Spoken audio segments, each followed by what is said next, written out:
UK में कितनी तरह की और जॉब्स हैं? कौन सी और जॉब्स को हमें पिक करना चाहिए? वर्किंग आवर्स क्या हैं? और वर्किंग आवर्स से ज्यादा काम करने पर क्या कॉन्सिक्वेंसेस फेस करने पड़ सकते हैं? Assalamualaikum and welcome back to Visa Talk, the podcast where we simplify the world of visas, immigration, and everything in between. I'm your host Adira Rizvi and you are watching episode 5. आज हमारे साथ join किया है mister Junaid Suhail ने। अस्सलाम वालेकुम sir. वालेकुम अस्सलाम। कैसे हैं आप? शुक्र लगा। आप कैसे हैं? मैं ठीक ठाक। आज हम एक बहुत ही इंटरेस्टिंग और अलग सा टॉपिक लेकर आए हैं। सबसे पहले तो बात करेंगे हम ऑड जॉब्स के हवाले से। तो आज का हमारा जो टॉपिक है पॉडकास्ट का वो है ऑड जॉब्स। तो आप मुझे बताएं कि यूके में ऑड जॉब्स जो है वो स्टूडेंट किस तरह करते हैं? सबसे पहले तो ये है कि ऑड जॉब्स जो हैं ये बहुत एक कॉमनली आस्क्ड क्वेश्चन है कि यूके में ऑड जॉब्स बेसिकली है क्या। तो स्पेसिफिकली अगर हम बात करें इंटरनेशनल स्टूडेंट्स की, उनके लिए ऑड जॉब्स वहाँ पर बहुत ज़्यादा मायने रखती हैं क्योंकि उन्होंने अपनी फ़ी रिमेनिंग वहाँ से पूरी करनी होती है। क्योंकि उन्हें घर पे पैसे भी भेजने होते हैं और कई लोग जो हैं वो शौकिया भी करते हैं कि इंटरनेशनल एक्सपोजर मिल जाए। अब ऑड जॉब्स की बहुत सारी टाइप्स हैं। ऑड जॉब आपको ये भी हो सकता है कि आपको कोई डिलीवरी की जॉब मिल जाए जहाँ पर आप साइकिल के पीछे बैग टांगे, उसमें आप एक मील रखें और वो लोगों को देना शुरू कर दें। ऊबर ईट्स है। उसके अलावा वहाँ पर कोई किसी फैक्ट्री के अंदर एज ए वर्कर आप काम कर सकते हैं। सुपरमार्केट्स में एज ए शेल्फ के ऊपर आप काम कर सकते हैं। रेस्टोरेंट्स के ऊपर, टेक अवेज के ऊपर आप काम कर सकते हैं। वेयर हाउसेज में पैकिंग एंड पैकेजिंग के काम है। तो ये हर उस तरह की ऑड जॉब है जो कि most commonly international student use करते हैं for the sake of extra money, और उन्होंने वो अपनी स्टडी के साथ उसको करके तो अपनी फी और बाकी चीजों को मैनेज करते हैं। अच्छा, 2025 में जो यूके के मिनिमम वेज हैं वो कितने हैं अलग अलग जो है एज के ग्रुप्स के लिए? यूके ने डेफिनेटली हर साल में ही एक नया इंक्रीमेंट आता है जैसे जैसे एक्सपेंसेस बढ़ते हैं, जिस तरह इनकम भी इंक्रीज होती है। तो as per the stats available 20 जो 21 साल या उससे ऊपर के लोग हैं उनका है 11.44 pounds per hour. 18 to 20 years जिनकी एज है उनका है 8.60 पर आवर। अंडर 18 का है 6.40 पर आवर। और जो अप्रेंटिसशिप वगैरह अगर करते हैं तो उसका वेज रेट भी 6.40 समवेयर अराउंड है। लेकिन इसमें रियलिटी है कि ऑड जॉब्स के अंदर स्टूडेंट 20 आवर्स तक महदूद नहीं रहते हैं। कुछ स्टूडेंट ऐसे हैं जो कि अपने वर्किंग आवर्स को एक्सप्लॉइट करते हैं और उससे ज्यादा काम करते हैं। तो इन दैट केस अव्वल तो ऐसा नहीं करना चाहिए, but in that case if you are working above your जो आपको रिक्वायर्ड है, जो आपको अलाउड है उस आवर्स से ऊपर करते हो, तो फिर वो आपको एक्सप्लॉइट करते हैं। जो भी आपको काम दे रहा होता है वो फिर आपको अंडर पे करता है, like 8 pound, 6 pound, 7 pound, depend करता है कि आप किसके पास काम कर रहे हैं।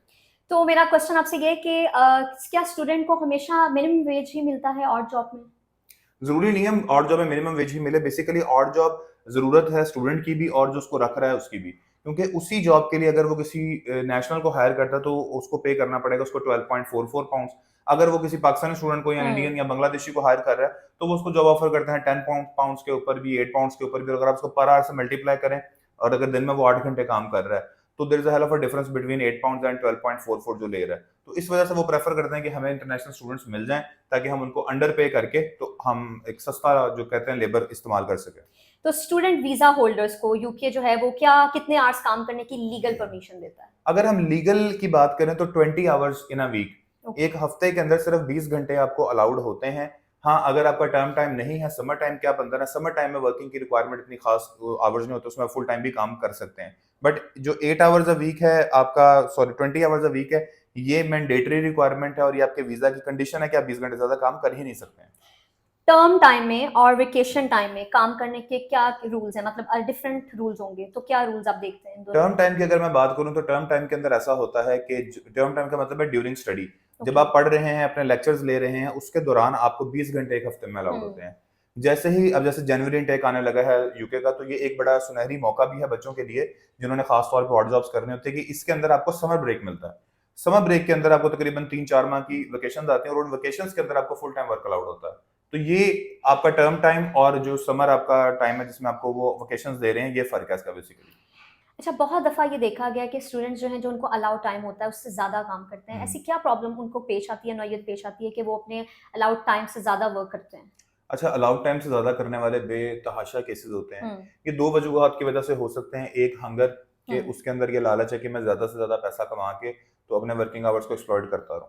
दूसरी वजह यहाँ पर ये हो सकती है कि वो जो स्टूडेंट है उसके सर पे यूनिवर्सिटी की रिमेनिंग फ़ी की किस्त आ गई है और वो किस्त उतारने के लिए वो जो है अपनी जान पे रिस्क ले रहा है कि मैं इसको किसी हिसाब से बिना पाकिस्तान से पैसे ना मुझे मंगवाने पड़े, मैं अपने पैसे खुद ही अरेंज करके तो पे कर दूँ। या तीसरी वजह ये हो सकती है कोई इमरजेंसी उसको ज़रूरत है पाकिस्तान, उसने किसी की दवाई के लिए, किसी के लिए पैसे भेजने हैं, तो तब वो अपने वर्किंग आवर्स को एक्सप्लॉइट करते हैं। जब एक स्टूडेंट को ये रूल पता है कि उसने 20 आवर्स वर्क करना है, ठीक है, अब उसने वो रूल को तोड़ दिया है, तो हम्म। आप बताएं कि उसके क्या कॉन्सिक्वेंसेज होते हैं जो वो फेस कर सकता है। ये एक बड़ा इंपॉर्टेंट क्वेश्चन भी है और मेरा ये ख्याल है कि हर जाने वाले इंटरनेशनल स्टूडेंट को इस बारे में इल्म होना चाहिए कि whenever you are exploiting a certain law तो आपको उसके कॉन्सिक्वेंसेज भी फेस करना पड़ सकते हैं। इसके अंदर सबसे पहले तो आप डिटेन हो सकते हो, ऑन स्पॉट वीजा कैंसिलेशन आपकी हो सकती है और फ्यूचर वीजा बैन भी आपके ऊपर लग सकता है। हो क्या रहा है इस टाइम पे, अभी रिसेंटली जो यूके के हालात हैं, अगर मैं उनके करंट सिनेरियो की बात करूं, इस टाइम पे शदीद सख्ती की गई है उन लोगों के ऊपर जो कि वर्किंग आवर्स को एक्सप्लॉइट कर रहे हैं। रैंडमली पुलिस वाले जो सिविल में या वैसे आपको पकड़ते हैं, वो आपसे पूछते हैं कि आप क्या कर रहे हो, आपके वर्किंग आवर्स कितने आपको अलाउड है, वो चेक करते हैं आपको। और वो जिसकी अब वहां पर लोग क्या करते हैं कि फेक उबर आईडी की, उबर ईट्स की आईडी है, वो किसी नेशनल की है या किसी ऐसा बंदा जिसके पास वर्क परमिट है, उसके नाम से वो उसको पर डे का 50 पाउंड 100 पाउंड पे जो जो भी उसकी डील उसके साथ हुई है, और रिमेनिंग के पैसे वो अपने खुद रखता है। तो वो अब ब्रिटिश गवर्नमेंट क्या कर रही है कि जब पुलिस वाले उसको पकड़ते हैं, वो जिस बंदे के नाम की आईडी होती है उसको 600 से लेके 1000 पाउंड तक का फाइन, और उसका वो क्या करते हैं, उसके एप्लीकेशन के ऊपर कैंसिल करते हैं। अगर कोई ड्राइविंग करता पकड़ा गया है, उसके ऊपर 5 डिमेरिट पॉइंट्स और उसके अलावा उस बंदे को 2000 पाउंड तक का फाइन भी देखने में आ रहा है कि कर रहे हैं। तो इस टाइम पे अगर हम यूके की करंट सिनेरियो की बात करें, तो ऑड जॉब्स के अंदर अपने वर्किंग आवर्स को एक्सप्लॉइट करना बहुत ही खतरनाक काम है। आपका वीजा कैंसिल हो सकता है, आप डिटेन हो सकते हैं और फ्यूचर में भी आपके ऊपर वीजा बैन लग सकता है।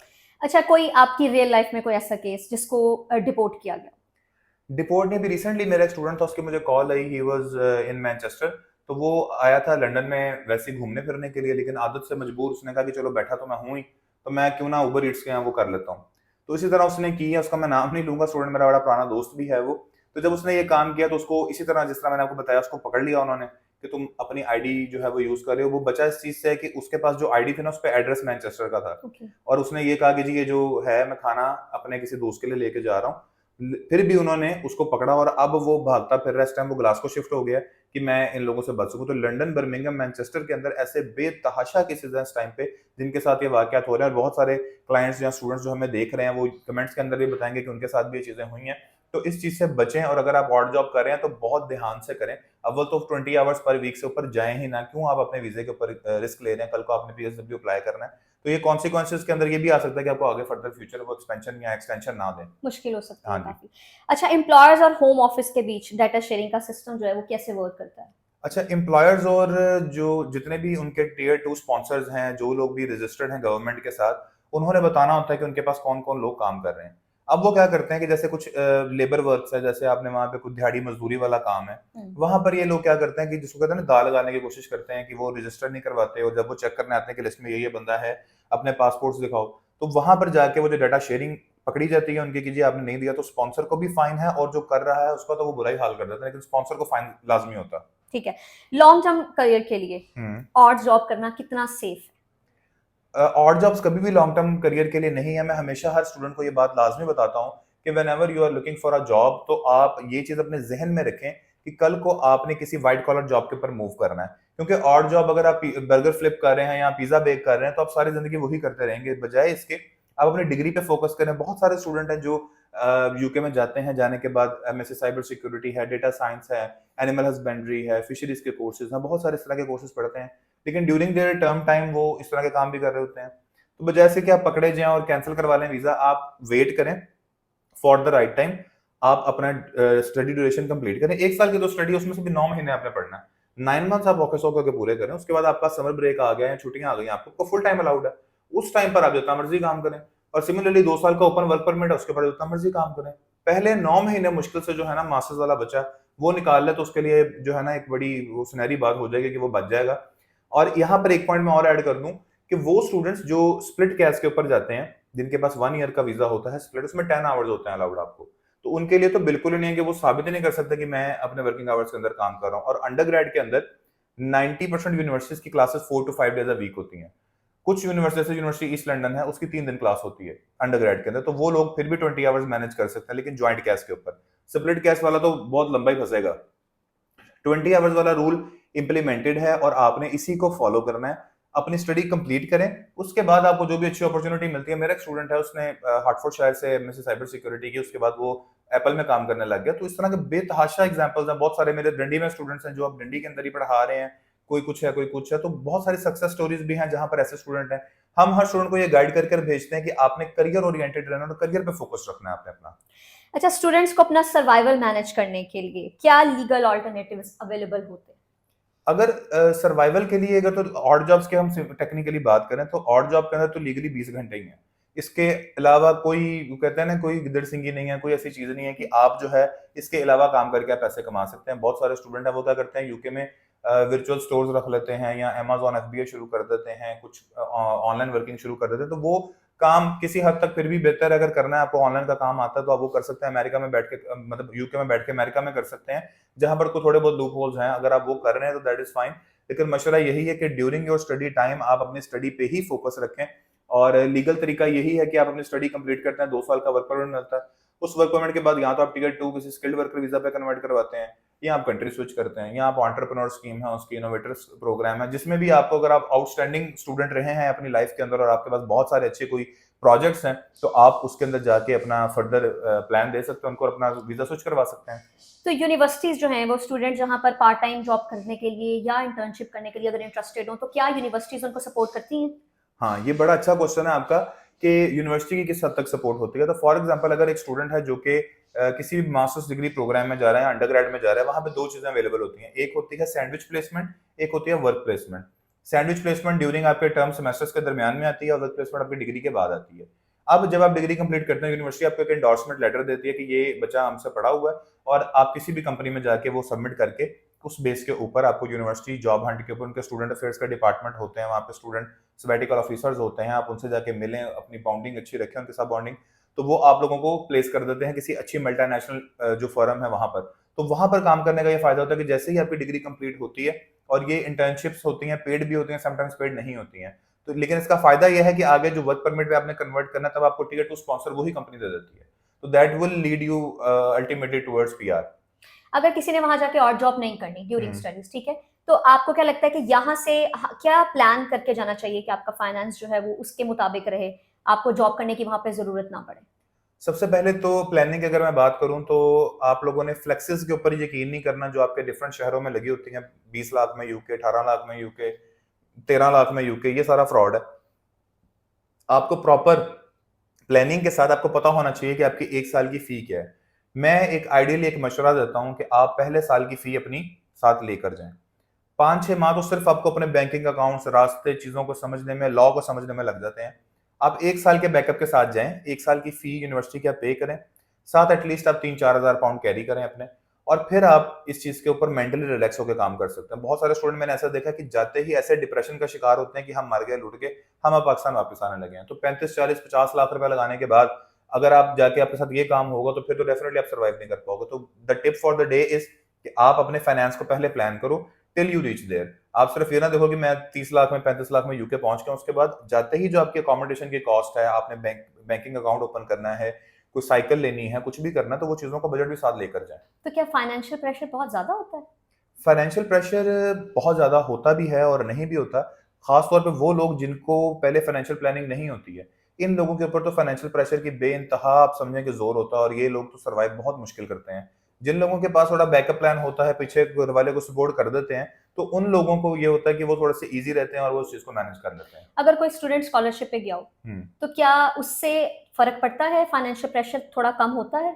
डेफिनेटली अगर आप स्कॉलरशिप बहुत तरह की, एक पार्शली हम्म। फंडिंग स्कॉलरशिप है जिसके अंदर आपको यूनिवर्सिटी 2, 3, 4, 5, 10 हजार पाउंड तक का स्कॉलरशिप दे देती है, और दूसरी होती है कि आपकी शिवलिंग स्कॉलरशिप है, वो फुली फंडेड है, उसके अंदर आपको सारा कुछ फंड जो है वो यूनिवर्सिटी की तरफ से, गवर्नमेंट की तरफ से मिलता है। उसके अलावा कुछ स्टाइपेंड के साथ भी अगर आप पीएचडी पोस्ट डॉक के लिए जा रहे हैं तो आपको विद स्टाइपेंड भी मिल जाता है। काफी सारे स्टूडेंट्स की ये स्टोरी आती है कि उनको यूनिवर्सिटी एक्सेप्ट करती है अप्रेंटिसशिप में या रिसर्च के अंदर, और उनको वो साथ स्टाइपेंड भी ऑफर करते हैं कि आप आए भी हमारे खर्चे पे, रहें भी हमारे खर्चे पे, और खिलाएंगे भी आपको हम ही। तो आप फाइनल, अगर हम इसको रैप अप करें और मैं आपसे फाइनल कंक्लूजन पूछूं, तो आप क्या सजेशन देते हैं उन स्टूडेंट्स को जो इस टाइम और जॉब्स करने का सोच रहे हैं या ऑलरेडी और जॉब्स कर रहे हैं? तो मेरी फाइनल सजेशन सब स्टूडेंट्स के लिए यही होगी कि whenever you are planning to study in the UK, आप सबसे पहले अपने फाइनेंस को प्लान करें। फाइनेंस प्लान करने के बाद अपने माइंड में एक चीज का आइडिया रखें कि हो सकता है आपको पहले 3 माह 4 माह जॉब ना मिले। बहुत अच्छी किस्मत है, आपके चाचा मामा ताया वहां पर हैं, कुछ बहुत जिगरी यार आपका वहां पर, जो कहता तू आ सही, बस जॉब तेरी है। तो फिर उस केस में आप फाइनेंस प्लान ना करें, आपको पता है आपको जाते ही मिल जाए, अगर आपको उस पर इतना यकीन है। वैसे वहां पर जाकर अक्सर लोग फोन भी नहीं उठाते हैं। तो आपने क्या करना है, अपने फाइनेंसेस को प्लान करें पाकिस्तान से, और वहां जाने के बाद बड़े सोच समझ के चीजों के ऊपर पैसे खर्चें जब तक आपके पास कोई इनकम का रिसोर्स ना बन जाए। ये ना कि आप वहां यूके पहुंचे हैं, पहले दिन ही आप टिकट करवा रहे हैं, आप ग्लासगो जा रहे हैं, आप फिरने जा रहे हैं, आप इधर जा रहे हैं, आप उधर जा रहे हैं, क्लब्स में जा रहे हैं, ये कुछ कर रहे हैं, तो ये चीजें आपके बजट को हिला देंगी।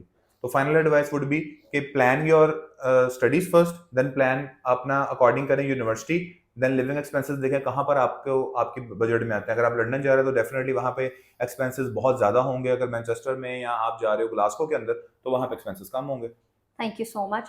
सो आई होप बहुत सी बातें और जॉब के हवाले से जो स्टूडेंट्स के माइंड में होंगी, या अभी वहां पर जो स्टूडेंट्स और जॉब कर रहे हैं उन्होंने जो है इस वीडियो को अगर देखा है तो बहुत सी बातें जो है वो क्लियर हो गई होंगी।